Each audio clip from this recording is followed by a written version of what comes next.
One. So there are three rules when it comes to shoot style sauna. Water is wet, grass is green, and the sauna is now open again. Everybody, welcome back to the shoot style sauna, episode 20, called the Big Wrestle Comedown. I don't know why we came up with that name, but everybody, welcome back. As usual, it's the usual trio of Eric. How we doing? And Schmidt. Very good greeting there, Schmidt. Thank you. And myself, the King of Shoot Style, the real sauna host, and I am Stel. We are back. I feel like it's been. I was talking to us before we went live. I feel like it's been a while. You know, it's only been 2 weeks since we last recorded. I don't know why, but maybe it's because of real life stuff. Maybe because we've been busy. I have no idea. Yep. But I feel like it's been a while. But we're here. Let's talk about that thing we like too much. But first, before that, Eric, how we doing? I'm doing okay. I mean, I'm doing a lot better than Alexa Bliss right now.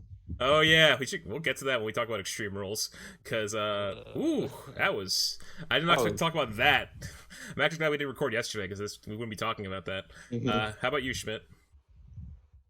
I am also doing way better than Alexa Bliss is right now. I think we all are. Like, I think one of the memes that came out of that segment was like a lot of people on Twitter were like, "Oh, the Fiend is that guy on Cameo who requested her to be like."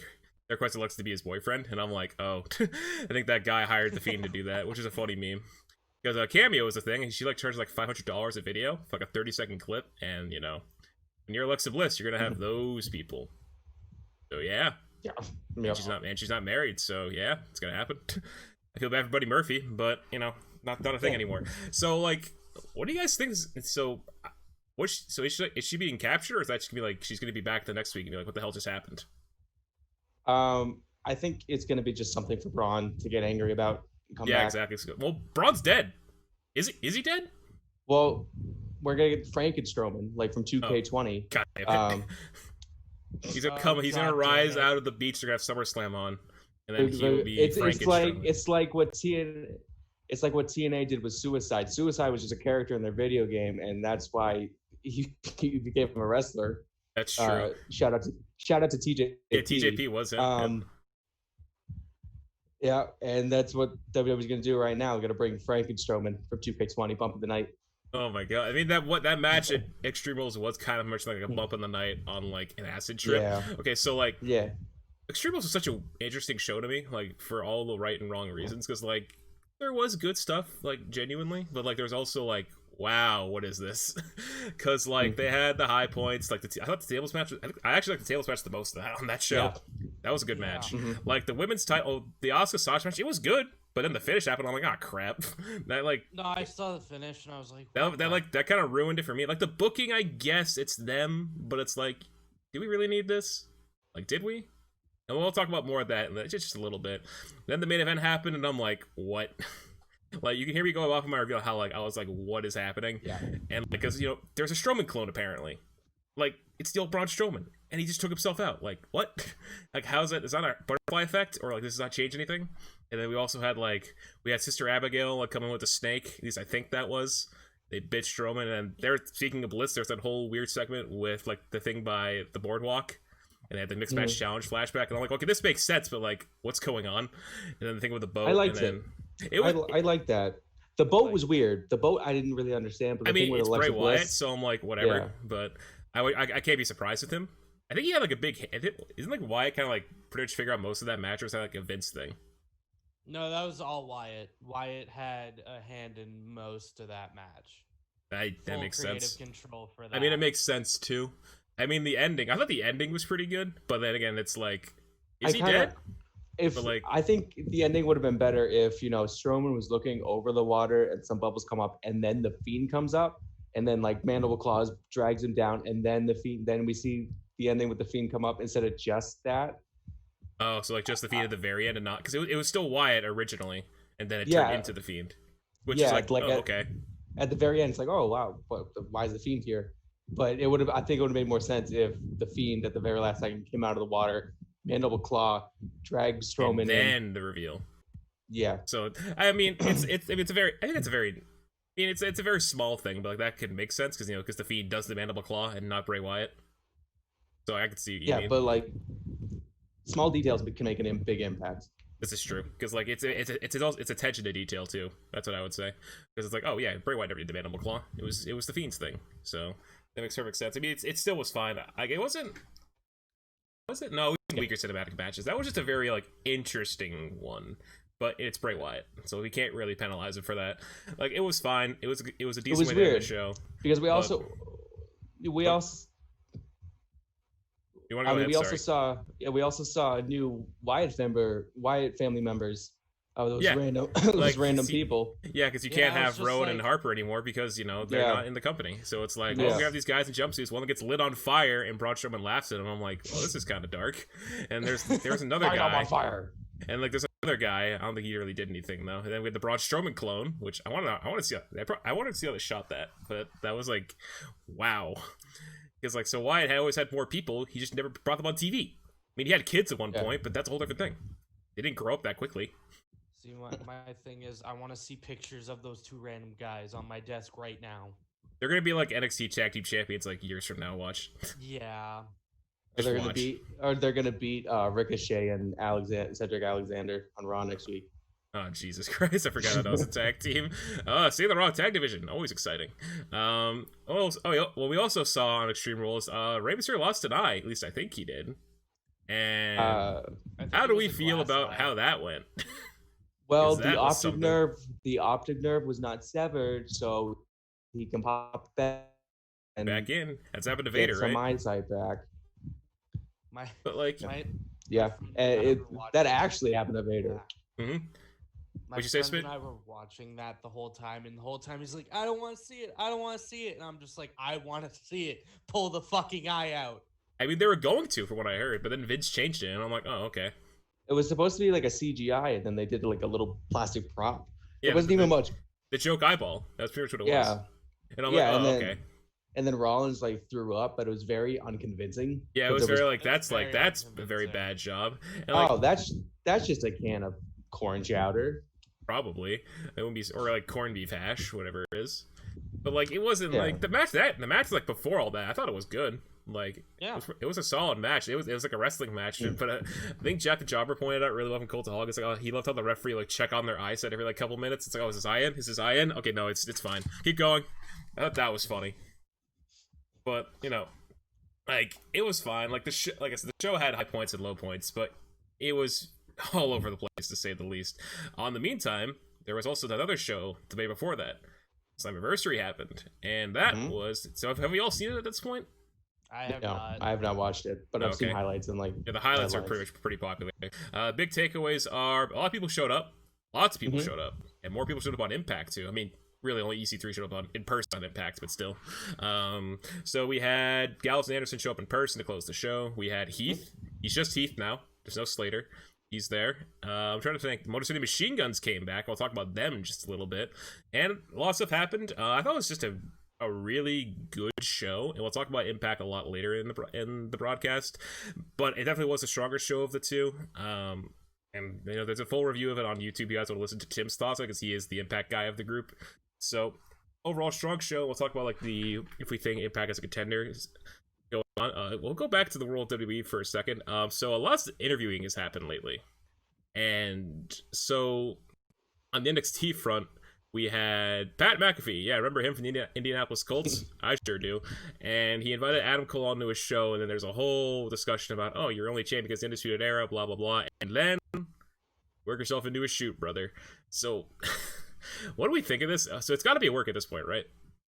I think so, because it just happened so quickly. I think I've seen Adam Cole on like Up Down Down, and he just doesn't seem like he has a temper like that. Like exactly. Just flip a switch. But like, I think if they build to get angrier and angrier, it would have been real. But it was definitely a shoot because because Pat McAfee said, "Oh, because you're not that big," and then snap. Yeah, because that's everyone talks about Cole. So he's more skinnier. He's lean. He's not like what you see on the main roster, like the big guys like Bobby Lashley, Braun Strowman. He's like more of a lean, like athletic guy. Smaller guy. Yeah, exactly. Yeah. And like you mentioned that to him, it's gonna annoy him for sure. I don't know if it would do that. And I think they brought up an NXT this week too, like in a video. And I'm like, well, this is definitely a work now. Oh yeah. Yeah. And I'm wondering, like, is this a way for Cole to stay in NXT because he doesn't want to go to Raw or SmackDown just yet, or like are they just trying to kill time? I'm not sure. I think Is so. Pat gonna wrestle? Yeah, Like, I think it's just a way to get some more heat on Adam Cole in the Undisputed Era. And Pat McAfee, he wanted to be a wrestler before he got drafted by the Colts. didn't know that because no, he's just an analyst now. If anything, he'll be on the backstage shows. He'll be on like the pre-show stuff. We don't really see him doing much else. I just feel like, which is fine. He's still involved in some way. I just don't know if we're gonna see him wrestle, which I think would be hilarious. But he could be a manager. Maybe he can like be like someone's manager he brings in. I don't know who. Maybe that really tall ninja. That could be his guy. Dexter Loomis. I fucking love that. No, Dexter Loomis. Well, he's busy right now. We'll talk about that. He's busy right now. We'll get to that in just a second. I mean, Undisputed Era. Well, look at my shirt. They're fighting Imperium again, except it's 4-on-2 this time. So it's gonna be kind of unfair unless like they fly a private jet to Austria and Germany to get Walter and Wolf. Did you notice? Did anyone else notice that they kind of changed up Imperium's entrance music? Like it's that same symphony, but they've like added their like the WWE overproduction to it. It's not like the simple like actual symphony. They just like added more to it. It's like ugh. Is it like more instruments or is it like more like modern? It's more modern than like the horns. It seems. I'll have to watch the VOD. I don't know how to explain it, but it just seems like definitely WWE. It's definitely like a WWE overproduction kind of thing. Yeah, it's weird because like their entrance, it's just because it's so simple. It's not just no crowd anymore because the crowd adds so much to it. But, you know, I don't know. It's such a simple entrance. It's why I think it's probably one of the better entrances in wrestling right now because of how simple and like it shows how much charisma the group has. Bailey goes Walter, but you know, I don't know. It's just weird. I'll have to watch the video of their entrance from this week back or whatever because they wrestled this week, right? And then there was just kind of a squash match. Yeah, that's what I imagine. Gets Everrise. Oh yeah, that team, the Canadian team that no one seems to care about. Sticking NXT, we did mention Dexter Loomis because the North American title scene got quite a shakeup lately. Ooh. Yeah, so it was announced 2 weeks from that Keith Lee would be relinquishing the North American title, and just after I said he was the best double champion, he's not one anymore. So great, I'm stupid. And now we're gonna have a ladder match at TakeOver 30 for the vacant title. It's only 5 people. Not 6, like the last one, which was a 5-star match. So we got 5. We know 2 people right now at time of recording. It's going to be Bronson Reed, who beat Gargano and Strong, and really good match from what I remember. And this week, Loomis actually made Timothy Thatcher pass out, which that's impressive. And he also beat, who else was in that match? It was Finn Balor. Which I thought he'd be like one of like, I thought he'd be shooing for the match because I don't know what else he's going to be doing, but I guess it's that whole Walter thread is so looming over him. It's like he's the overlapping theme, but we can't do the match, so it's like, all right, I guess he's gonna be doing something else in the meantime. But you know, it's a situation where like I feel like any of these guys, depending on who else to put in the match, can win. But we also have it's Damian Priest, Odie Lorcan, and who's the third one? And the next one is it? Oh, who was it? I saw it. I know it's Priest, Lorcan, and somebody else. I can't remember. Shit. Someone Google Google it. Machine. But we only know that's next week, so we don't know everybody in the match. But if I had to guess from the current field who would win, I'd say Priest wins this week. Then we have 3 of the 5, and then we don't know who else is going to be in the match though, so I can't really give a good prediction. We'll do predictions on the show properly in like weeks from now though. It's Ridge Holland, which is the new guy. Oh yeah, the NXT UK. That's right. I know he's been in the States the whole time. He's in NXT UK. So I forgot about him. I don't think he's gonna win that personally. I think Priest is winning that match if I had to guess. Like Cameron Grimes fucks him over, but we'll see. I mean, it'd be cool to see Orton Lorcan win. Yeah, because I mean Thatcher's not in the match either. So like maybe because they've been like doing a kind of a mini feud between Thatcher and Lorcan. Like I would guess Priest would win because I feel like if Priest wins, he's like one of the favorites. Plus, like the way they've been building the match, it's like it's gonna be like a Haas match, especially if Priest wins. That's 3 people who are like big, strong wrestlers. So it's like and this would be a very physical ladder match. And I think they're trying to build new faces, new stars. Like that's Bronson why. Reed. Yeah, that's why we didn't see like Gargano didn't win, Balor didn't win, Strong didn't win. Whoever else didn't win, I can't remember. Balor. Well, we already said Balor. Balor. There's all Strong, the big names you think would win. Yeah. Because like they're doing Johnny and Roddy, I think, right now. They fought this week. They might make that into like a feud again, even though they're both heels, which I find kind of weird. But maybe they might do something. I don't know. I think what they're doing with UE now is Cole is with Pat McAfee. Red Dragon is for the tag titles, and I guess Strong's gonna be Johnny Gargano. I mean, yeah, you think that? So you think that makes them face? Because they're feeding with heels. Because like Imperium are clearly heels. Johnny Gargano is clearly a heel, and then we don't know about the Pat McAfee situation because I don't know what the fuck they're gonna do. So, like, could they turn them face in theory? Could be an in-between kind of thing. Like tweener. I mean, I know people say Cole could be a good babyface, but we haven't seen it really. But he's definitely better as a heel. It's like Kevin Owens. He's way better as a heel. I mean, Kevin Owens is good either way, I think. But, there's always a preference, though. Yeah. And yeah, it's weird. I think the NXT situation will work itself out. On the Dynamite front, I can't think of anything much going on in Dynamite except from like what I heard yesterday, and it changed up this or that. Eddie Kingston has been signed officially. Yep. So that's after a lot of fan. I actually still haven't seen like the full match. I've seen like highlights of his match with Cody. I know it's really good. I saw the thumbtack spot, and I'm like, ooh, that was scary. We got an even scarier one this week too. Yeah, I just saw his promo before the match and deserves it. He deserves it after that promo. That guy, like before he showed up on Dynamite, he was doing stuff like that in the NWA and like other promotions like an Impact and stuff like that.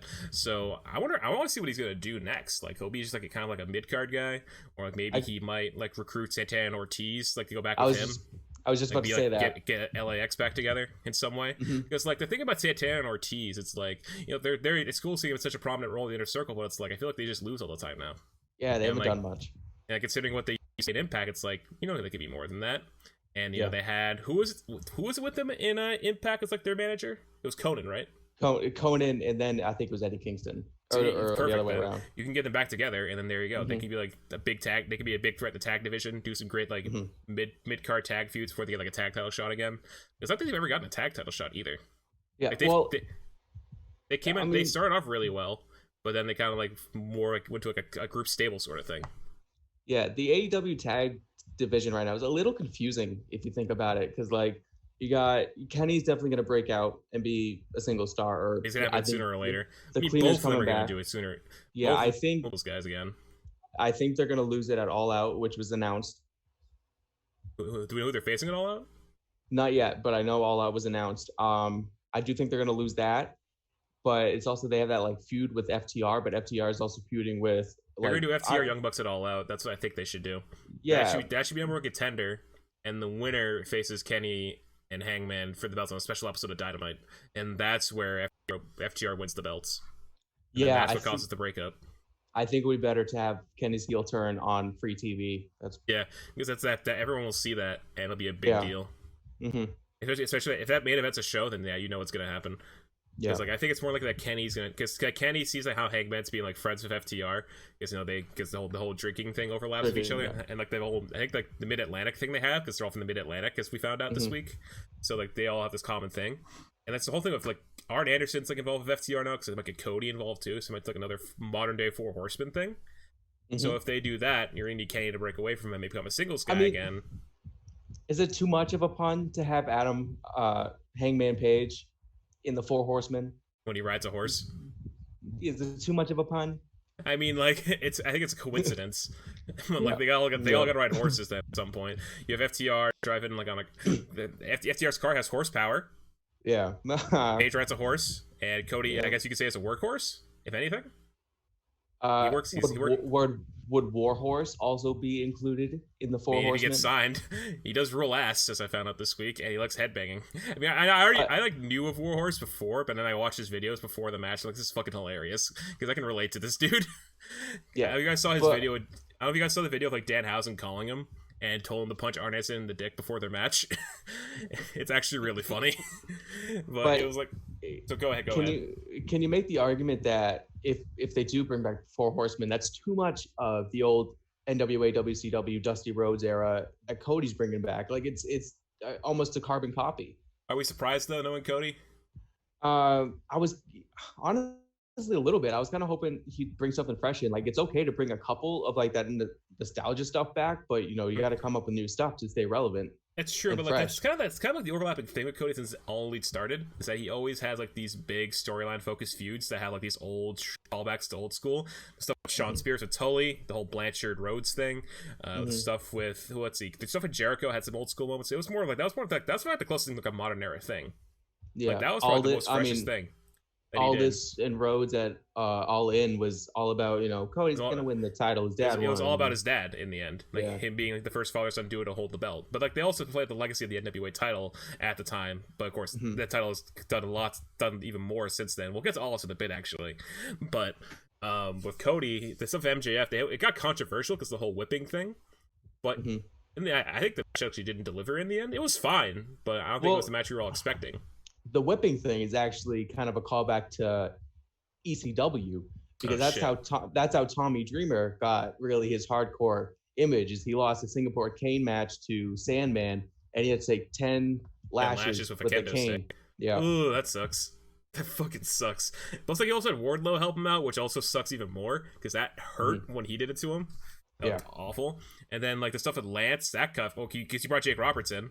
The whole Caesar thing, and then like you have a very I'd say like more of an 80s 90s thing because stuff with Brandy happened, the stuff with Damien and Double or Nothing happened. Well, and then I think with Jake Roberts, he's just a good talker. He's just good on the mic. He's also he's also been awesome since like he really, what's the word I'm looking for, like found himself again, or like the DDP yoga basically since he got clean. Like he's gonna he didn't say you want to play 21, so we're past that at this point. Bad times. So, and then since then, he's doing the open challenge, and we see other people coming. I think it's good because you see other people in a single spotlight. Mark Quinn, Jungle Boy. It's how we got Ricky Starks in the company. It's how we got Warhorse, only for this week though. Eddie Kingston got his big moment, and now he's signed. So he's able to bring in the new talent, but they kind of like go off into their own like storyline after that. Whereas Cody, it's all building to a slow burn heel turn. Yeah, and it leaves the fact that who's going to be Cody in the end. I think it's going to be Darby personally, because that's like the overarching feud here. But it's interesting. I don't know what he's going to do at All Out. I generally don't know what Cody's doing at All Out. I don't think you can do Darby because he's fighting. Also, go ahead. I'm just going to make this argument because I know I've said this before, but AEW keeps bringing too many people in. Like there's someone debuting more than, like sometimes more than one. There was 3 debuts this week. There was Warhorse, former Fuckodactyl. Cameron. Oh, God. Oh, my God. I forgot about that. Yeah. That's something we want to forget about. And Matt Cardona debuted. Yeah. That's a tag match next week. It's going to be Cody and Matt against the Dark Order. Is it? Yeah. Yeah. That's what it is. I think so. Yeah, I think it's the Dark Order. But like, how are you going to really build new stars if you keep bringing new ones in? And there's going to be another. Warhorse isn't signed though, so you gotta count him out. That's true. But there's also going to be another debut this week. I heard it was confirmed rumor that Eric Bischoff is going to show up. I mean that's more that might be a one-off. That's more of like a backstage thing. Like I won't worry about him. So that's also like for that weird debate we're going to get. Oh, yeah, AEW also getting political recently. That also has been a thing because of the debate thing, and then MJF cutting a very, very MAGA look to his presentation this week. And I'm like, oh, good promo and all, but like I can't stop thinking about the parallels here. I mean, like he's also like, unlike the president, he's actually right about what he was saying in his promo though. I will say that. Generally good. And do we think he's winning it all out? I think he actually might. Maybe. Hey, man, has been pinned. And neither is Moxley though. Well, you got Wardlow in the corner, so he has an advantage. And now we have Moxley and Darby for the title this week. Yeah, it's on TV. And I imagine Moxley will win that because the MJF thing is overlapping. And I think Darby will fight Cage and All Out, and Cage will rip Darby in half. I'm just going to say that now. Oh, my God. It's going to be a really good match, though. Cage can work really well with small guys. We saw it at Impact. MJF could not pick a bigger heel in the world to imitate right now. Yeah, it's going to be controversial next couple weeks, I think, depending on your views. Who's a bigger heel than our president right now? MJF? Or Randy Orton, depending on... Or Randy Orton. No, but I still like MJF and Orton. Yeah, that's fair. Someone who makes you genuinely hate them. Like, Callahan's not a heel anymore. He's more of a tweener. I can't think of anybody. I mean, Eric Young... Do we hate Eric Young for what he did to Rich Swann? No. Yeah, that was supposed to kind of like a fuck you to Rich Swann, but... I don't know. It's hard to think about. That's a question we should probably ask our chat to answer in the comments below. But whatever. Let's see. We're a wrestling podcast. We don't talk about politics. Yeah, true. That's a very toxic field we don't want to get into. Let's see. What else we got going on? I guess some Dynamite. We'll go back to the new starts, and they're kind of already pushing Ricky Starks to like a big level because like he was in a main event match this week with Brian Cage. It's like, well, they got something in mind for the guy. And that promo he cut before the match, Hey man, just saying, Power taught him those promo skills, so he's gonna be a big deal. I'm gonna say that right now. I think he's gonna be probably a very mid card guy for a long time. And I think if he actually does break off from Cage, he'll be like an even bigger single star. If there could be a tag team, it's like if one of them's gonna break off from each other, and one's gonna be a big guy. I think Starks can do it because he kind of has everything, in my humble opinion. But enough about that. Another thing, going over to the East, lots of happening in New Japan lately, and it's a lot of happening in New Japan. It's a lot of tournaments, and you got a really weird one to talk about first. So, Eric, as the New Japan lead, let's get into this. All right, so the first tournament, or kind of tournament style thing they're announcing is the new King of Pro Wrestling Championship. So I don't think they're going to do the King of Pro Wrestling event anymore. And this is going to be a title that is defended throughout the year. And there's going to be a belt, and whoever holds the belt by the end of the year gets a trophy, I think is how it goes. And the matches are going to be stipulation matches that a wrestler will bring in. So like we'll see hardcore matches, steel cage matches, which when was the last time you saw that in New Japan? I don't think ever. Unless Inoki made like a cage match happen. Yeah, and we could be seeing some like Japanese death matches with some C4 and barbed wire, which cool. That's like some extreme death match that we're gonna see. Yeah, but it's just which I'm totally excited about this new title and everything. But the thing that I'm like kind of concerned about it is there going to be too many titles in New Japan? Because like, are they going to keep the heavyweight title and the Intercontinental title together? Because like Okada has said that he believes that the IWGP Heavyweight Championship is losing kind of its prestige being a double belt. I absolutely agree with him too about that. Yeah. And so what happens when like that splits off? Like we have because now we have, once we get those belts separated, we have heavyweight championship scene. We'll have an Intercontinental Championship scene, King of Pro Wrestling Championship scene, never open weight heavyweight championship scene, the junior heavyweights, and then the three tag belts. And the United States Championship scene. And the U.S. Championship, yeah. Which is more of a New Japan of America thing now, considering they're kind of limited. I wouldn't mind if that just stays over in America and does like their heavyweight title. That's what they can do. Because like, look, Mox is the champion, so like that's already a big name with the title. So you can just work off that. And then they could still come over and have like a match at like Wrestle Kingdom. Yeah, that works. I mean, we all know the project that they released for New Japan of America. It just sucks. It's kind of on break right now because they only have so many people in America. So it's gonna be tough, but like I think it works. But actually, in America right now, they're doing a lot because they the Lions Break Unleashed, or that new show had started. It's gone maybe a month and a half. I've watched only one episode. I mean, it's pretty good. They just limit it to about like just a couple matches, introduce some new faces, and now they're having the New Japan Cup in New Japan Cup USA, which I'm super excited about. Yeah, it's only 8 people. Well, it's 8 people. It's like Kent is in there. David Finley's in there. Both GOD members are in there. It's Carl Fredericks. Yeah, it's Carl Fredericks, Kenta, Jeff Cobb, Tonga Loa, David Finley, Chase Owens, Brody King, and Tama Tonga. Yeah, Brody King, a Ring of Honor, getting in there too. Yeah. Oh, I think he's taking Juice Robinson's place, who is injured currently. They couldn't get Finn Juice face each other. Yeah. You know, so I feel like if Kenta gets the final, would be I'd imagine Kenta gets the final, and then I would say Juice Robinson being get injured. Yeah.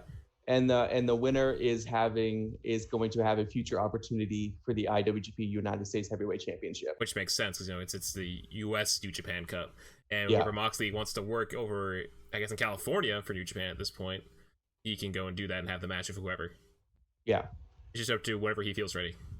Yes, and then so those 2 tournaments, and then just announced today is a 3rd tournament for the Never 6-Man Tag Team Championships, which was, I guess, it was vacated because Evil defected. Yes, vacated by LIJ, and now we have an 8-team tournament starting August 6th for those belts, and we got some interesting combos for representing Bullet Club. We got Jado, Yujihiro Takahashi, and then Gato, which first round knockout. Yeah, they're also going against Okada, Yano, and Sho. Why not Sho and Yo? Is like Sho. Is Sho just like never open and never title open? Yeah, because he's been feuding with Shingo lately. I know that. in Whoa. injured. And then we also have Lij Sonata to Bushi going against Suzuki-gun, El Desperado. Eric, before you go on, I think your camera and mic are kind of frozen right now. I just want to fix that real quick before we continue. Let's see. I have some editing to do now. Technical difficulties. Let's see. Let me check a chat real quick. Oh boy. Yeah, he's totally. I can't hear him now. Oh wait. He might have heard me and reset. Basically, alright, here he comes. Alright, good. Oh, what the hell happened? I don't know, your Technical difficulties. I feel like your internet might have like shit the bed. Or something else happened. It was your equipment. We were talking you were talking about that was weird. It was we were on Suzuki-gun, I believe. So okay. Because I was like yeah, I was like talking fast. I was like, what the hell? Last thing I heard was the Suzuki-gun team. That's the last thing I heard. Okay. Yeah, so it's Desperado, Minoru, Suzuki, and Toki, which I believe Lij is going to win that match. Yeah, and then it's Sonata, Bushi, and Shingo, which is one of the favorites. It's also the former champs, 2/3 of that team. And then going over the other side, we have Golden Aces, Ibushi and Tanahashi, and oddly enough, Master Wato. Yeah, all people. Not anybody else from like Taguchi Japan. It's just you got him. Yeah, they're pushing him. Yeah, and they're. I don't know. I'm not convinced yet on Master Wato, but we'll see. He's just debuted. He's also like he's our age. We talked about before the call. He's like 23. Yeah, which is crazy. So that team is going to be taking on the team of Dangerous Techers and Kanemaru of Suzuki. Team. No. And then moving into the last match is the last of Great Bash Heel and Ryusuke Taguchi versus Chaos, Tomohiro Ishii, Hiroki Goto, and Yoshihashi. That's actually like not bad of a team, considering how like they've been doing lately in kayfabe. Like Yoshihashi had a good run in New Japan Cup, and then we all know how good Goto and Ishii can be. Like that could be a team that gets to the final. Like I genuinely think it could be Chaos versus Lij, which that's happened at Wrestle Kingdom too. It's like they were the last two teams, and then Lij beat them. Pretty sure that's what happened, right? Yeah. So you can do a run back of that, and you can do that in the final, or it's going to be my other thing. It could be maybe Suzuki-gun gets to the final. Maybe because I don't see Bullet Club winning this. I do not see them winning. No. Absolutely no. Oh, Team Okada has a chance because it's Okada, and he also got one half for Roppongi 3K, so that's not a bad team, but it's tough. I think how it's going to go is this is my predictions.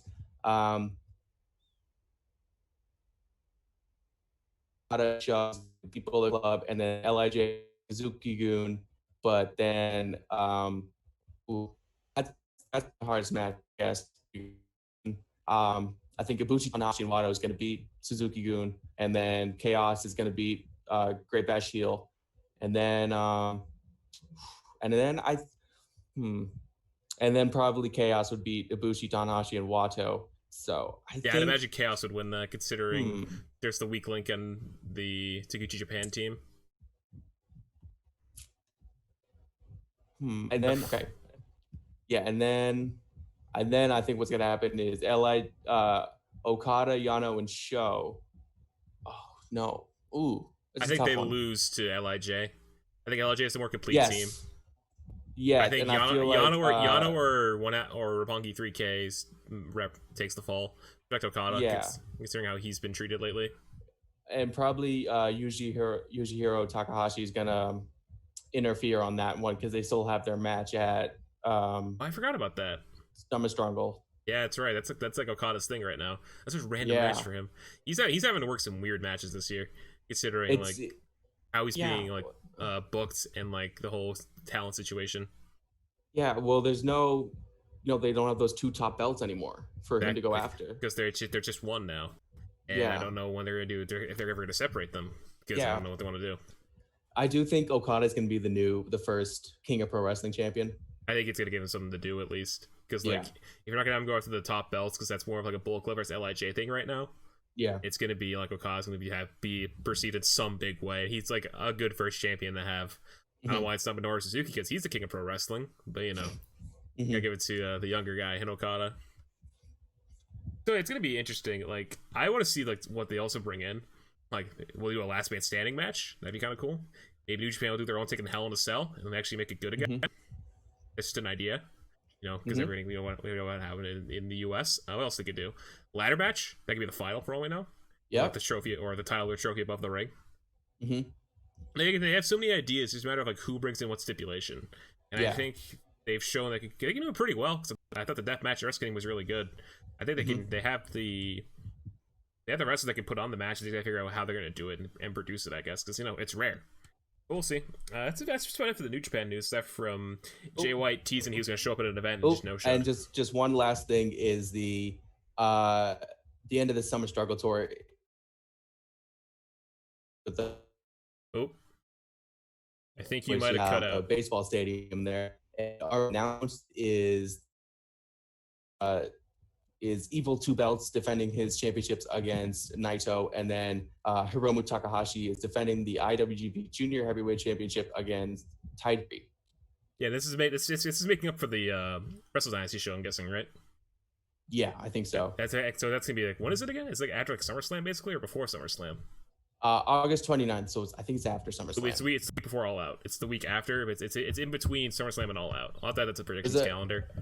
Yeah, big 3 weeks out, right there. All Out is the 5th. SummerSlam weekend is Saturday and Sunday. It's the week before that. And then All Out's going to be on Saturday the 5th. So not many pay-per-views are happening until like the very end of August, basically. So we're gonna be pretty quiet for predictions until then. But those like 3 weeks will be busy because we'll have four videos to do. We'll have Takeover 30. We'll have SummerSlam. Then we'll have New Japan, and then we'll have All Out after that. And All Out will mark, I think, the 1 year anniversary of this show's first episode because we recorded the first episode All Out weekend and Takeover Cardiff, which was the better show that weekend, I will say. That's my opinion because I had the match of the year on it. I think it's just about it for the one count. I mean, other stuff that happened. Oh, yeah, fuck, I forgot. So, we mentioned him earlier. The Real World Champion had something to talk about this week on Busted Open Radio. And he had stuff to say about a certain WWE producer in Bruce Pritchard making the news this week. And it's not good. Very, very not good. Those who don't know, Nick Aldis was on Busted Open Radio, and he was talking to Bully Ray, I believe, and I think Mark Henry was also there.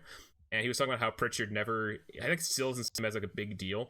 Like Pritchard was an impact, he never really cared about Magnus and like how he was being booked. Even today, I heard he was criticizing him, like about how Aldis currently is in the NWA.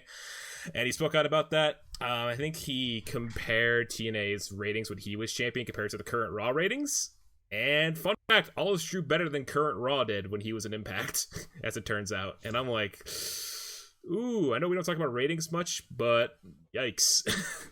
He also like talked about some other stuff that Pritchard had to say about like his current perception and like how like he doesn't believe in him and stuff like that. But Aldis is kind of like debunking how other Hall of Famers have come forward and talked about like how he's kind of grown into like one of the top world champions in wrestling.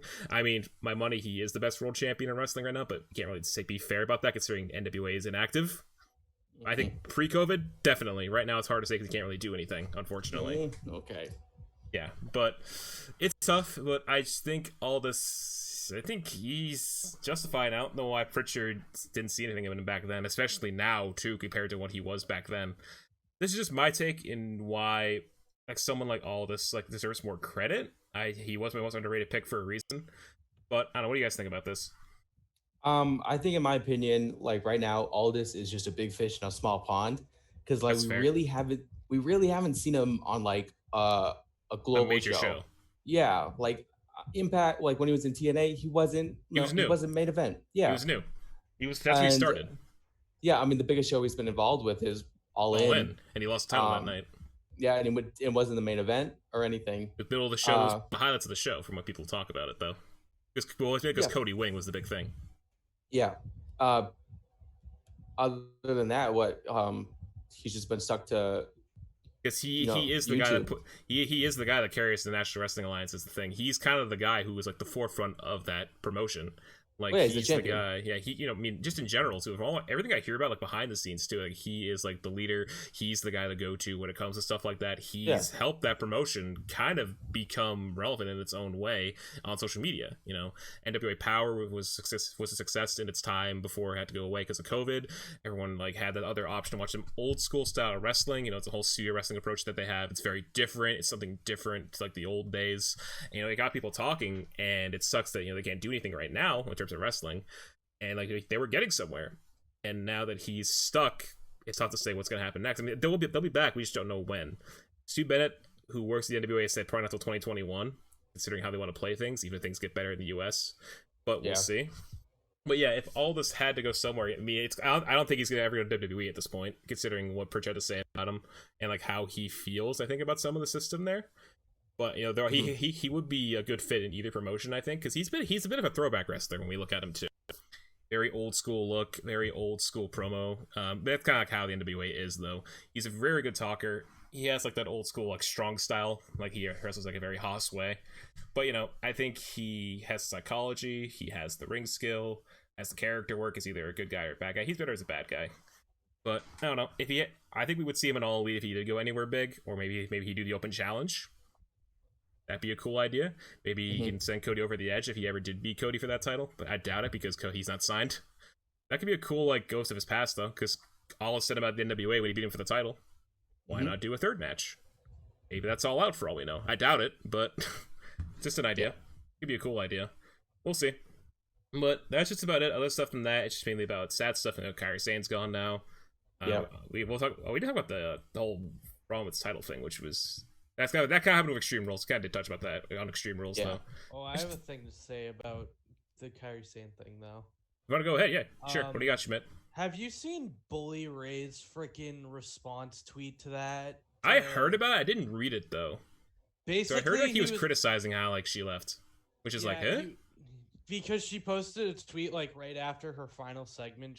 And like about thanking the WWE universe and stuff like that. Bully Ray just absolutely destroyed how like it, and I'm literally like, you can't talk. You booked ROH to the point with women's division to the point where you have basically made your girlfriend win everything. Oof.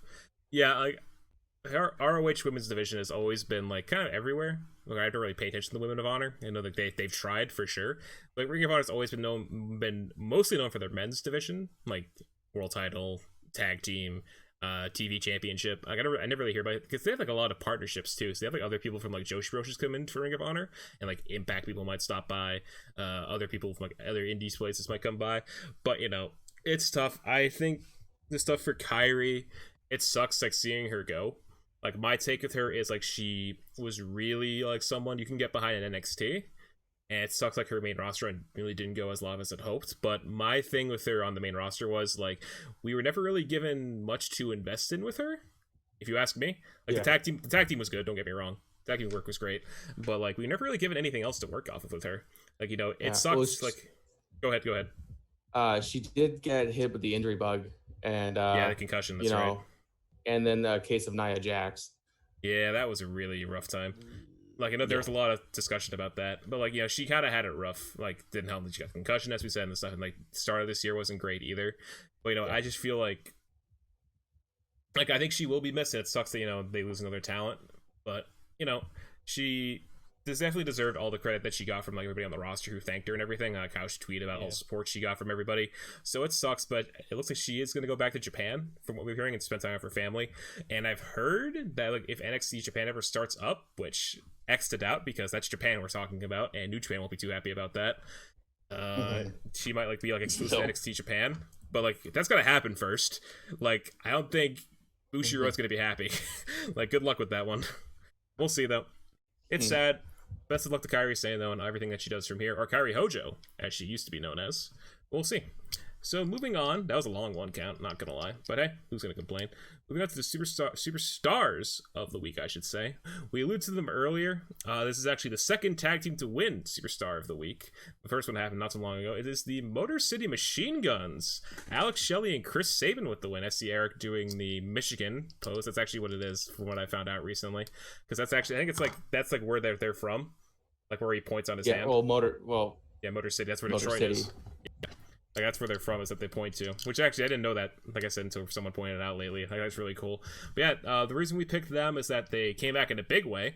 Surprise return at Slammiversary, had that great match with the Rascals, and they won. And then it was revealed that they would fight the North on Impact TV. And holy shit, they actually did it. They ended the North's year-plus title reign, which I was actually surprised by, because I thought it'd be like a new tag team that would win. Like, I thought the Good Brothers would beat them. But no. Because they're going to book the Good Brothers as like a main event, that's like a main event thing, because they're such a big deal and they're such a great signing. They're like big players. So you give it to the Motor City Machine Guns, and it's like, holy crap! I'm not going to complain. It's the Motor City Machine Guns, for God's sake. So yeah, I think it's kind of an honor that they had some great work. It's cool seeing them back, and they're already the champions again. Like, it's nothing to be mad about. And like, beating the North for the titles clean, that's impressive in its own right, considering how much of a dominant tag team they were for the whole year. I think the first Impact talent to win Superstar of the Week also.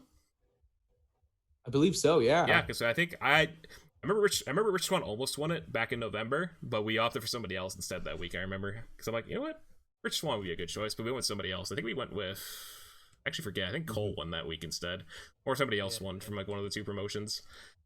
But yeah, if it was November, then it was definitely Adam Cole. Yeah, I know the Full Gear episode he did win that one. I think it was the week after. I think it was the one after that. I think it was the Thanksgiving episode we did. I forgot who won that one. No, it wasn't him though. Swan was close, but he didn't win because he had a really good promo to the gauntlet match. But yeah, no, we went with them. I think it's an easy one. I was thinking about who else it could have been.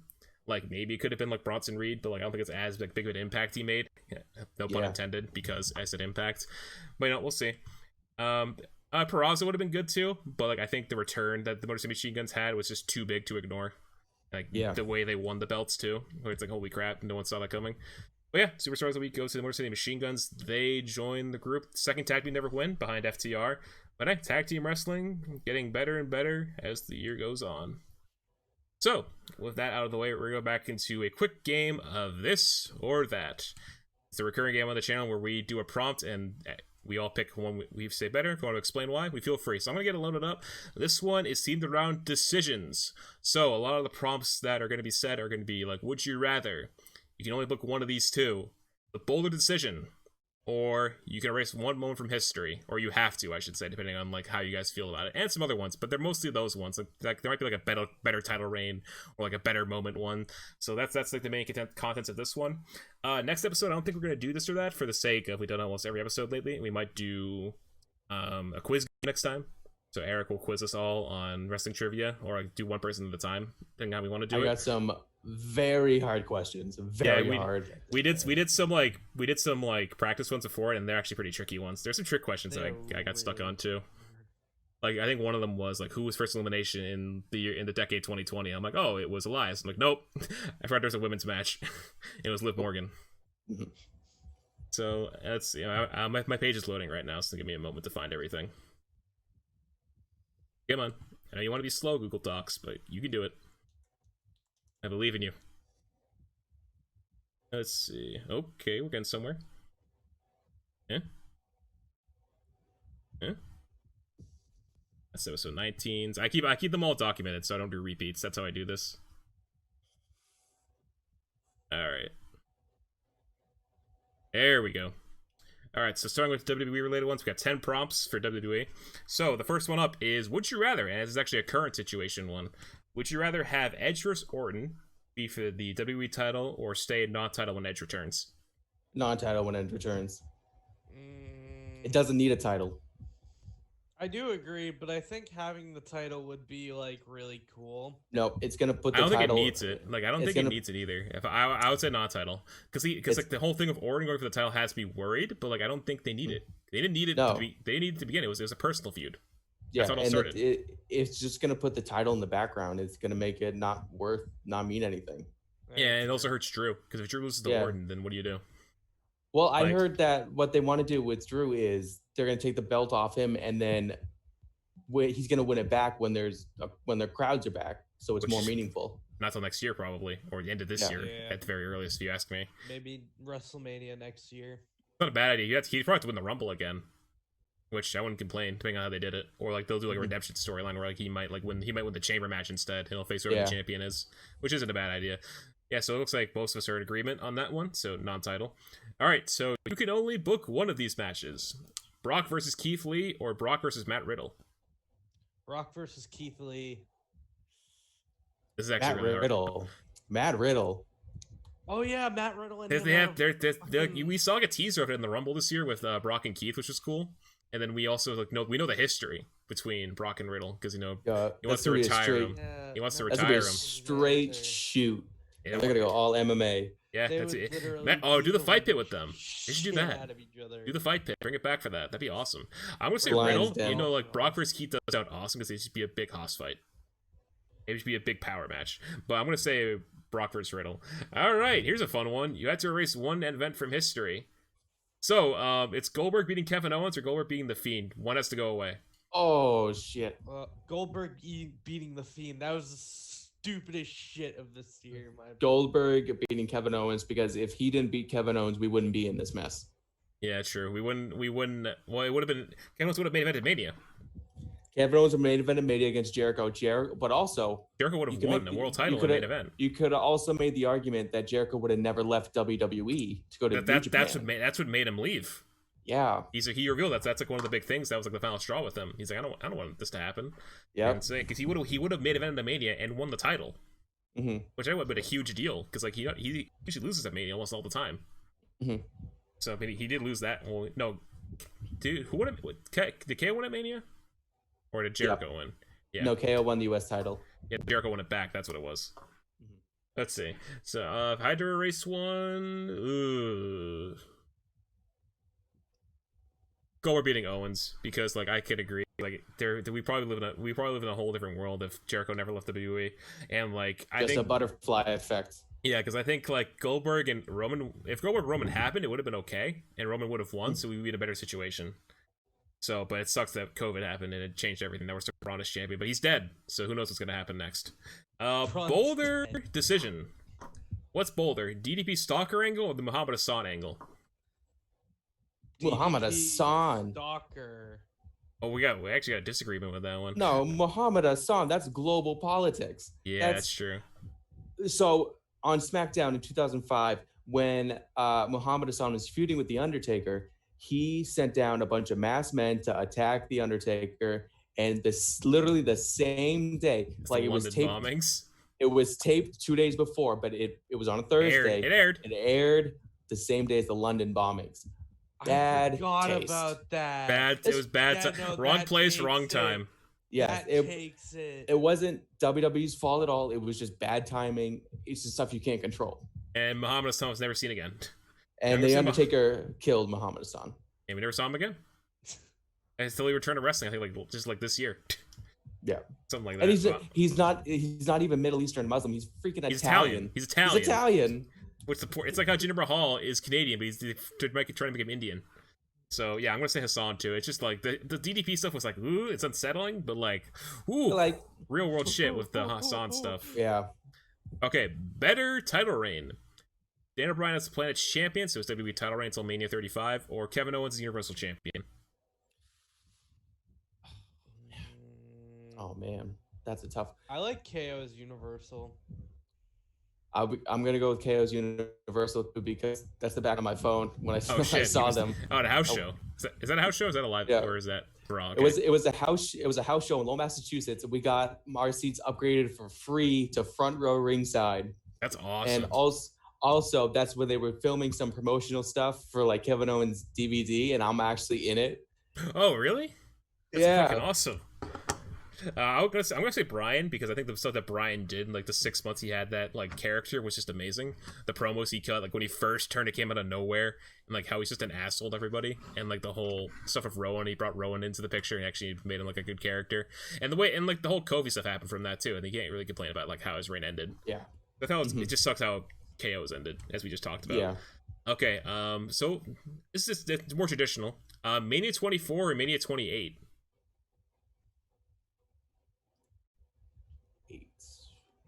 28 is Rock vs. Cena 1, yeah. end of an era. It also has Bryan losing to Sheamus, but that's what kickstarted Bryan's movement. Mm-hmm. It also had Zack Ryder getting kicked in the balls. and then Johnny Ace won. Yeah, Johnny Ace power was for Colonel both shows. Yeah, he had the Colonel Sanders suit that night. Yeah. He also missed Brodus Clay dancing with a bunch of people. Oh man. But Mania 24 has Edge versus Taker. It has the ladder match. It has Money Mayweather versus Big Show. It has Batista versus Umaga. I gotta go with 24. It just has better matches overall. Like, but 28 has like some really good stuff too. It's the thing. I know. Rock vs. Cena 1 was genuinely really good. Has Punk Jericho. Rock Cena 1, which is the better match. Also at 28, we got Flo Rida and Machine Gun Kelly. And then, as like part of the main event segment. Mm-hmm. So like I'm gonna say I actually think 28 is one of the most underrated manias in recent memory. I think it's a really good mania. Yeah. Or way better. 24 is also good, but I think I like 28 just a little bit more. I think I'll go with 28 just because also just the crossover appeal with The Rock. Exactly. Like that's one of like the most bought manias ever, I think, too. Plus The Rock's my favorite wrestler of all time. Plus seeing him wrestle again at a big level is really cool. Especially for younger me. Yeah, plus one of the greatest matches ever happened. One of the top two greatest matches ever. Undertaker, Shawn Michaels, WrestleMania 25, and then Undertaker, Triple H, Hell in a End of an era. End of an era. That was such a good, and like the false finish with a super kick into the pedigree. I thought it was over. Oh my god, that was the greatest false finish out of any wrestling match ever. You can look at New Japan, you can look at any AEW, WWE. I don't care. Such a good finish. It false finish ever. It's so good. Like nothing. Because like not only was like shocked, like you felt emotionally. Yeah, because even like Shawn, didn't Shawn like kind of fast count it too? Shawn like kind of tried to fast count. It wasn't like too fast, but he was like going like he like tried to. I think so. Like it was like a little quick, but he still kicked out. And then you see the look on his face afterwards, like knowing he messed up, like oh shit, like and then Taker won, and then Shawn like disgruntledly like counted the pin. Yeah. So like he was partial, but he wasn't happy. Let's see. Okay. You have to erase one debut from history. So you have to erase either Nakamura's debut on NXT or Kevin Owens' debut on Raw. No. One has to go away. God damn it. They're both really good debuts. Fuck. And look what happened after they happened. We got Nakamura versus Sammy, and we got Kevin Owens versus John Cena. Damn. And Nakamura was NXT champion. And then... Probably erase Nakamura because I can't erase. It was a video, to be fair. That was a video. He wasn't there in person. Mm-hmm. It's like you have to erase the debut. Like maybe you can do it another way. Okay. I was erase the debut, not the thing. You can erase the debut from history. But you all remember how the crowd reacted to it, so. The Nakamura. Yeah. It's tough because like that debut was really well done because like Regal announced it was that's like such a big deal, but it was on video. Maybe because he was in Japan at the time, so. But I think that was a good deal to wait to see him until Takeover. Yeah, which is when it was all revealed in his entrance. Been like for that debut, I just wouldn't have shown the video, and I would have waited till Takeover. And but what Sammy had to wait till the night of to figure out who his opponent was?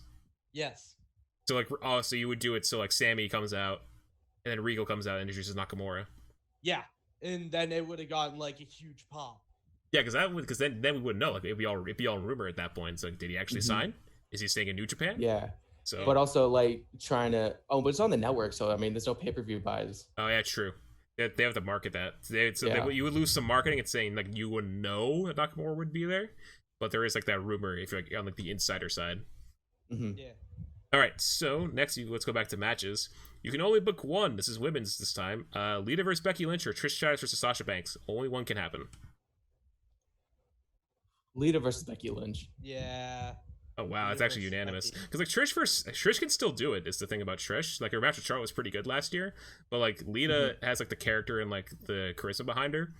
And I think you take two charismatic people, you make like a really good story out of that.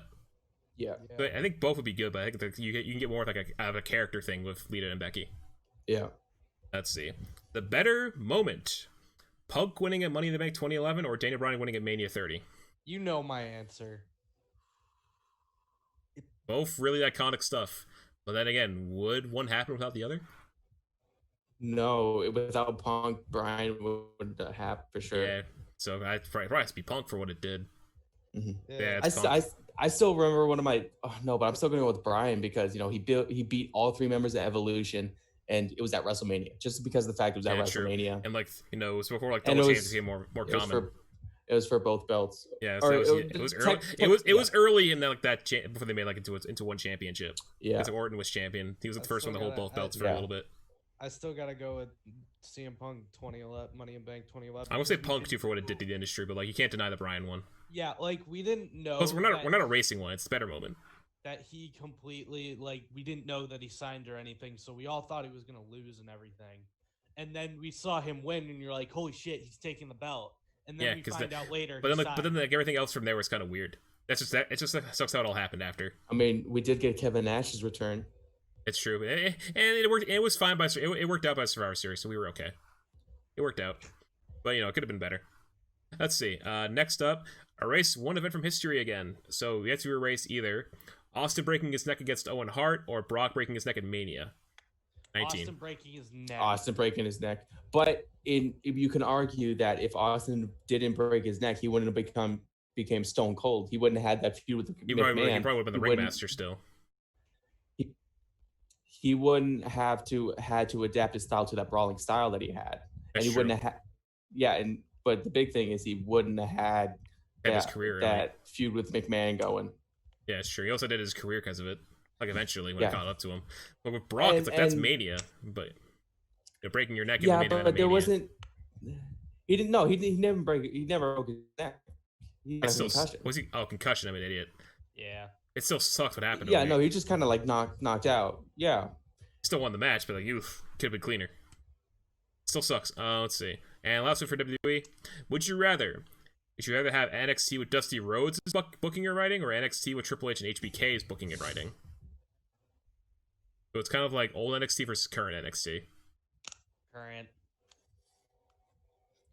because everything with so Dusty Rhodes passed away 4 years ago. 4 years ago. It's 2016. This is when Nakamura was around. This is when I think Asuka was coming in. So that was towards the end of his time. But I do. Oop. I'm quiet. A huge deal on. But there's residuals with Dusty. Mm-hmm. There's Tag Team Classic, the characters. Yeah. And I actually would say Dusty for more of the storyline reasons and the character development he did. He was more big on old school storytelling and stuff like that. But I feel in the current and some of the writing I think was better with Dusty. But I still can't deny how NXT had those big matches with all the crazy stuff that happens in them. That's more of Triple H and HBK. Triple H being one of the biggest indie marks in the world. But I'd say Dusty, but no, I can't. I'm not. That's not a dig on current NXT though. All right. Moving over to the AEW front. I had to change this one because Eddie Kingston got signed, but who do you sign? Do you sign Danhausen or Warhorse? Warhorse. Who's Danhausen? Danhausen's the interviewer guy. He wears the face paint. He speaks. He's Ring of Honor. He goes around backstage interviewing people. He also wrestles. Probably Warhorse then. Yeah, this is a tough one for me because I like both of them. I guess Warhorse I relate to him more because he likes metal. They're also friends. Warhorse and Danhausen. Let's see. The better moment: Cody diving off the cage against Wardlow, or Kenny Omega's One Wing Angel on Sammy at Double or Nothing. I gotta say Kenny Omega's One Winged Angel. Yeah, that's just the same stampede to the cage match that Cody did. Do we like the moonsault, or we like the One Wing Angel off the stadium? Fucking love the One Wing Angel off the stadium. Waiting for Eric to answer it. I'm waiting. If his internet didn't shit out again. Oh shit. His web's frozen. I don't know if you can hear us. There we go. Oh, there we go. I can hear you, but you guys are frozen. Probably Cody back in. Yeah. Okay.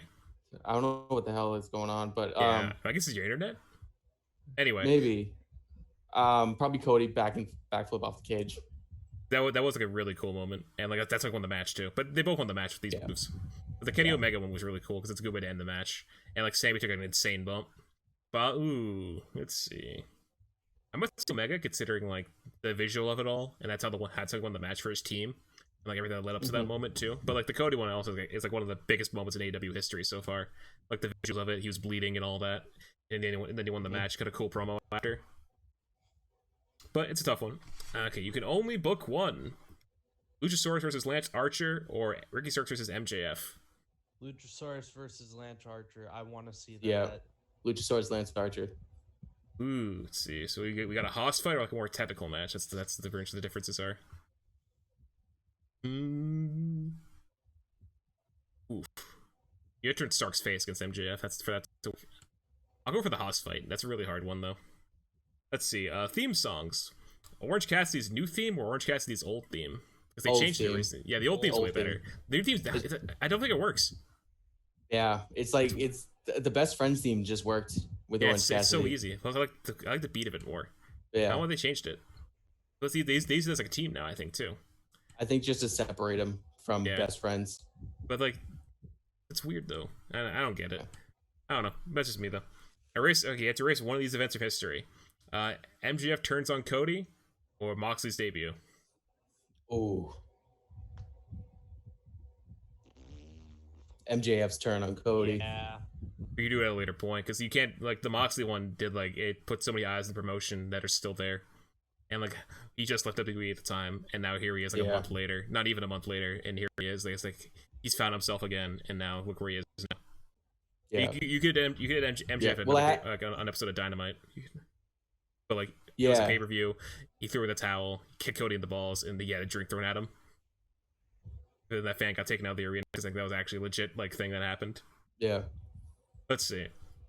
Tag teams, best friends or Santana and Ortiz? Santana and Ortiz. Santana and Ortiz. Let's see. Gimmicks. Hangman Page's alcohol gimmick or Brody Lee's mafia boss gimmick? Hangman Page. Yeah, Hangman. The thing with Brody Lee is like it's kind of like the Vince thing, but like he has said it's more like a mafia boss. Like when you ask him, I can kind of see it more lately because he's speaking to everybody else. I think if he just like cut his beard off just a little bit, like not get rid of it, but just like a little bit, because he still looks Wyatt family like. Yeah, kind of. Is his hair in a bun though when he has like the suit on? Yeah, but like I understand like the crazy beard's kind of his look, but like you gotta just trim that shit up, touch it up. Yeah. Did you say an answer yet? Yeah, I said Hangman. Okay, yes, that's unanimous. Boulder decision. The Nightmare Collective or Vicky is Nyla Rose's manager? I like that Vicky's her manager. Yeah. I like Vicky. I just think Nyla needs it is my thing. I think she's fine on her own. Yeah, that's true. So, let's see. So, I think Nightmare Collective definitely is Boulder, though, considering how bad it was. Yeah, that's true. See. Would you rather, I think one of these is already happening. You can only do one of these two. Would you rather turn Kenny heel or turn Cody heel? Cody heel. Yeah. I'm gonna say Cody too. It's already kind of happening too, but it's a slow burn thing. And another would you rather is more about champions. Would you rather have Pentagon as AW champion or Brian Cage as AW champion? Pentagon. Brian Cage. But we came close to it. And then others, so this is kind of like any promotion. A lot of Impact ones I will say in this one coming up, but this is just about anything else. There's a lot more of these. Alright, so you can only book one of these things. Nick Aldis versus Okada for the 10 pounds of gold, or Nick Aldis versus Walter for the 10 pounds of gold? Damn, that Okada match would be good. Be really fucking good for story reasons. Plus they make it like so professional in the build to it. Okada definitely. Okada. Even the press conferences they would like make a big deal too, because of the history of the belts and everything, and like they're both professionals. I'm gonna say Okada as well, but the Walter match would be amazing. I think Aldis wants that match too. Let's see. Gimmicks. Let's go over to our good friend John Morrison. Johnny Impact or Johnny Mundo? Johnny Mundo. Johnny Mundo. Johnny Mundo. Oh, hey, this one. Oh my god, this one. Ricky Morton or Robert Gibson? The Rock and Roll Express, baby. Probably Ricky Morton. Yeah, Ricky Morton. Ricky Morton. Robert Gibson's eyes look two different ways. It's true. Just watch them on Power. It's so fucking funny. Let's see. Alright, so one moment from history. So one of these has to go. The DX Norfolk Scope Invasion, or Medusa throwing the Women's Championship in the bin on WCW? Medusa. Medusa. Because the DX one is so big, I agree. Medusa. Yeah. Let's see. The better moment. Kurt Angle holds every title in TNA at once, or Lashley holds every title in Impact at once? Kurt Angle. Kurt Angle. Angle. Stipulations. King of the Mountain match, or the Monster Truck Sumo match? Monster Truck Sumo. Like, which one's better? Like, which stipulation do you like more? Oh, King of the Mountain. Yeah, King of the Mountain. We were gonna get one this year if COVID didn't happen, as Moose revealed. That's how he would have won the TNA World Title. Let's see. So you are a booker. You have to sign one of these two female talents. Do you sign Taya Valkyrie or Jordan Grace? Jordan Grace. Taya Valkyrie. This is actually really hard. I'm gonna. Ooh. You get a really good character, or you get a really good like hoss fighter. Ooh. Jordan Grace, just by a little bit though. Let's see. You can only book one of these matches: Naito versus Daniel Bryan or Ibushi versus Daniel Bryan. Ibushi. Yeah, Ibushi. But like the charisma that Naito and Bryan would have in the same time would be insane. Better title reign. This is like things actually happened at the same time. Bobby Roode is TNA World Champion, or is Daniel Bryan as World Heavyweight Champion? Bobby Roode, notably one of the best Impact champions like in history. Yeah, probably Bobby Roode, because he had almost a year run with the title. Yeah, it's true. But the Bryan like World Heavyweight titles kind of would led him to that push. Yeah. But like Bryan had better reigns since then. Yeah. I would say Bobby Roode. And then another signing one. Who do you sign as someone as a booker? Do you sign Eli Drake or Matt Cardona? Matt Cardona, also known as Zack Ryder. Well, Matt Cardona definitely has the recognition. That's true. He also they both have charisma too, but it's a matter of like who do you want to go all in on. Yeah, I'm going. I probably on Matt Cardona. Matt Cardona because he's more recognizable. People already know him. That's true. But you can make the case of Eli Drake. You can like make him into a big deal because he has the charisma for it. But like right away, if you had to like do it like on the spot, probably Matt Cardona. Like if you wanted to like long term, I'd say Eli Drake. But if you want to do like immediate impact, then Matt Cardona. And then, oh god, controversial one. This one, erase one moment from history. So one of these has to go away. Alberto Del Patron walks out of Impact or with the World Championship, or Tessa Blanchard wins the Impact World Championship after everything that happened that weekend. Tessa Blanchard. That goes away. Oh, that's a tough one. Yeah, because like they're both controversial, and it's like, wow, these people suck. Like, I can live with that with the other one, but Tessa Blanchard. Wait, who won? Who won after Patron like got kicked out of Impact? Was it Lashley, or was it Edwards? I forget. I think, or no, I remember. I don't know. Oh, actually, it was Pentagon. I think that won after that. It was like 2018 when it happened. Probably raised Tessa. Yeah, Tessa because there's too much controversy, and like I think Callahan deserved a longer reign. All right, so but the Patron one, that was a really bad moment for Impact, or GF, whatever the fuck they were called at the time. All right, that's it for this. Next time we won't see that probably till like 2 episodes from now, which probably might be for another month. So next time we'll be doing quiz game and maybe the lightning round of the writers' room with Tim. So going into this quick sponsor break, the sponsor for today's episode is the freshly launched SSS. Also it's a Shoot Style Sauna store alongside the Steam Dream store, which is Tim's independent YouTube channel. So we have recently relaunched the store on Teespring. We have masks both in black and white variants. So we have a black mask with a white logo on it, and we have a white mask with like the black logo on it, as you see like in our profile picture.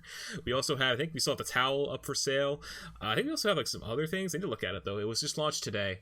So the website for the Shoot Style Sauna store is teespring.com/stores/shootstyle sauna, and then you put like an ands, like the and symbol next to it, as he has written in the description. And then the other store for Tim is teespring.com/stores/steamdream-2. These are brand new stores that were launched today. Check them out and see all your items for the Shoot Style Sauna and Tim's channel, Steam Dream. Again, that is teespring.com/stores/shoot-style-sauna and or .com/stores/steamdream-2. Check them out there for your new gear. Be updated in the weeks to come, and we'll have some good stuff for you coming up very soon. Thank you again. We'll have links in the description. Yep. Check the links in the description below in our YouTube channel, and you will see what we have for sale. And we'll close things out with a sauna seat. So Tim left us a prompt because he probably would ask us if he was here, but he's not here with us right now because he's busy. Tim asked this question: is Impact on the rise? Even when it happened on the same anniversary, is it a prime? Is it going to be a big deal again in the long term, or will they remain kind of like as like the third option for like watching wrestling? It's an open floor, so if everyone wants to take the floor, go ahead. I definitely see them as like they could have a good run coming up as like one of the bigger promotions. Just with all like the new stars they got from WWE, so a lot of recognizable face and international stars, like especially Gallows and Anderson. But they also have like really like homegrown talents like EC3. EC3, Eddie Edwards, Ace Austin's coming into his own more. Like, a lot of the tag teams are like being able to develop more. Like the North was such a big deal, like in like the past year, and like the Knockouts division, it's like one of the best women's divisions around. It's better than AEW's, like easily. And then it's like it's always been a good division. So I think they have and plus they're already on TV. They're on Access, you know, it's not the channel everybody has. So you watch them on TV and on Twitch. They aren't banned anymore. They haven't been for a while though. So they have a lot going on.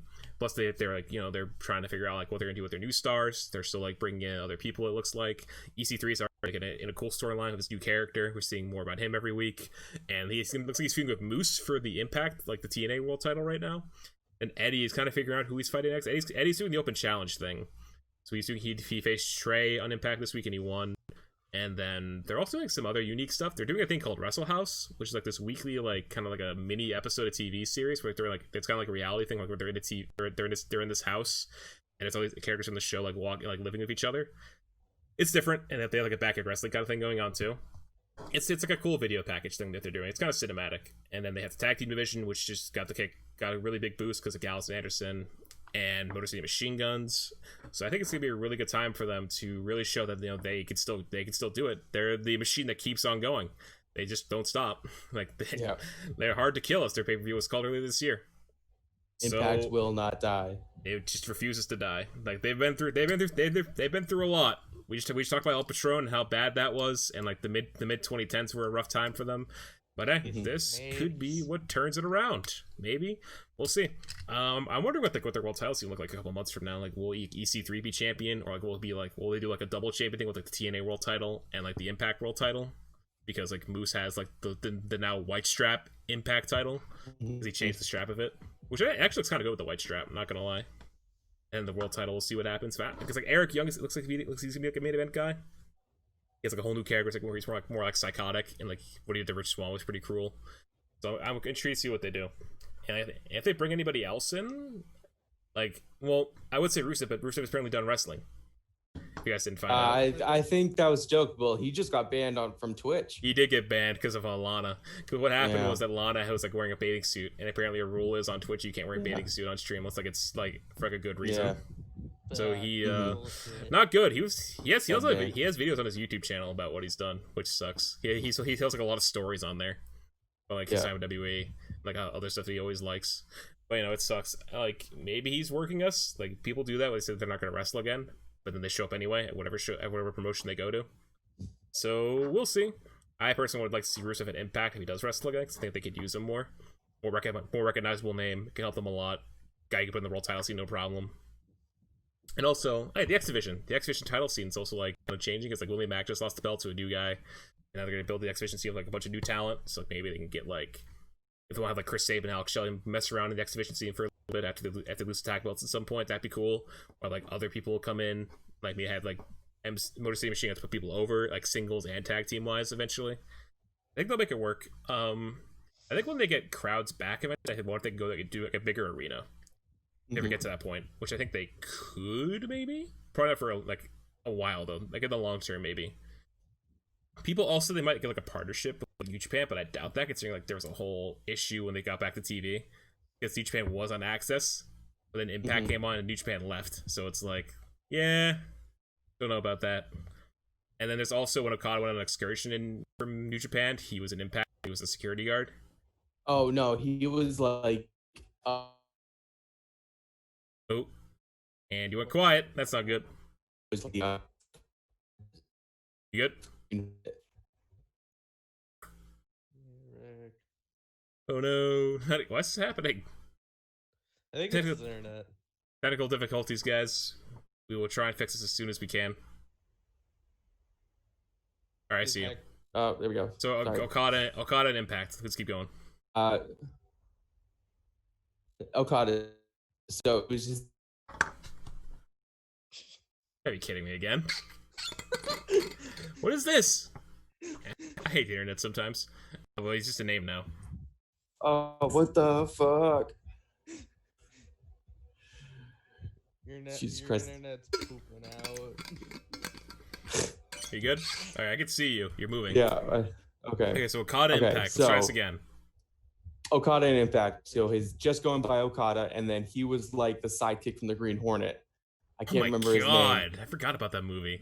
He wore like the whole like driver suit with the mask. Yeah, and then I know the name of it. I can't remember at the time. God damn it! What is it? Yeah, I forgot. I saw the movie in theaters. Kato. Get it? Parallels. Just saying. But yeah, it was bad. And then he didn't get far. Then he came back and everything was okay. So Impact is stupid for that though. Not now, but. You know, like if they get a partnership, it might be with Ring of Honor, if anything. Maybe Ring of Honor will partner with them, like some maybe MLW or the NWA. Oh, well, I don't know about the NWA, considering everything that happened in the past. But like MLW maybe with some other promotion to get other people coming in. We'll see. But I think they definitely had potential. Maybe get like All Japan or like Dragon Gate.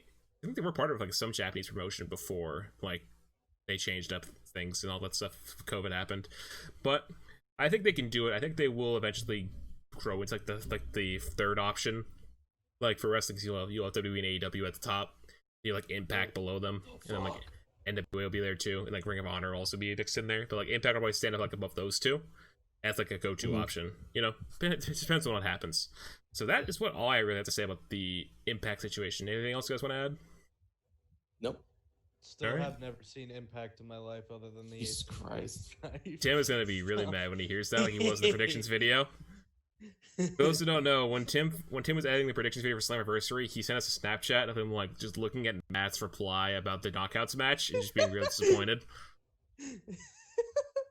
Yeah, that was it was rough. And speaking of Tim, as I've said, next episode he will be back on the air with us, so we'll be back to a 4-man show at least next time. We're still trying to hunt down Sam, who couldn't be here today because I'm guessing work is lame and very cool. The search for Sam Little continues. Yeah, Slam Little. We don't know when he's coming back, guys. As much as we'd like him back, but we'll see. Maybe next time we'll get a 5-man show. Maybe SummerSlam weekend we'll get like a full cast like we did when we came back. We'll see though. But as we wrap up, guys, anything to plug? Follow me on Twitter, Impulse753, and follow me on Twitch, Impulse754. That might be backwards. I don't know. Eric, what about you? Just like and subscribe to our YouTube channel. Keep checking out our videos. We're trying to post them as much as we can. I'm still working on a Dominion review, but work is crazy. I literally don't have a day off this week, so it's taken me a little bit longer to do that, but I'm gonna do my best. Yeah, same here. Follow, subscribe, and check out the YouTube channel. We'll be uploading videos. We have a classic pay-per-view coming up in Evolution's coming up in August. We'll also have One Night Stand 2005, featuring one of the best matches ever in Masato Tanaka versus Mike Awesome. It's a great match. And we're also going to have reviews the reviews we're not going to see for a while after Dominion, for like modern day ones. Their next one is going to be to like TakeOver at the earliest. So we got a while to see those again. Predictions will be in August as well. So in the meantime, we'll be trying to publish some other new content, some brand new stuff coming to the channel, hopefully soon. But we'll get that together. I'm also learning how to edit videos in Adobe Premiere Pro, so I'll be taking on some editing duties once I get comfortable enough. And yeah, be sure to stay tuned. Next time we see you, it'll be 2 weeks from now, so August 15th, the weekend then. We'll be here talking about whatever's going on, and also stay tuned for everything else going on in the world of wrestling. I might be back in my dorm. I might be back in dorm. Oh shit! You moving that early? We're either moving in the week of I don't know. They're sending me a specific moving day. I'm either moving in on the 15th or the next podcast after that. I'll be in my Oh shit! Well, school getting back in session during these COVID days. It's gonna be an interesting time. Hopefully everyone stays safe also. But with all that in mind, everyone stay safe, be well, wash your hands, wear a mask, and we'll see you all next time. And Warhorse rules ass. Lars Sullivan to gay porn.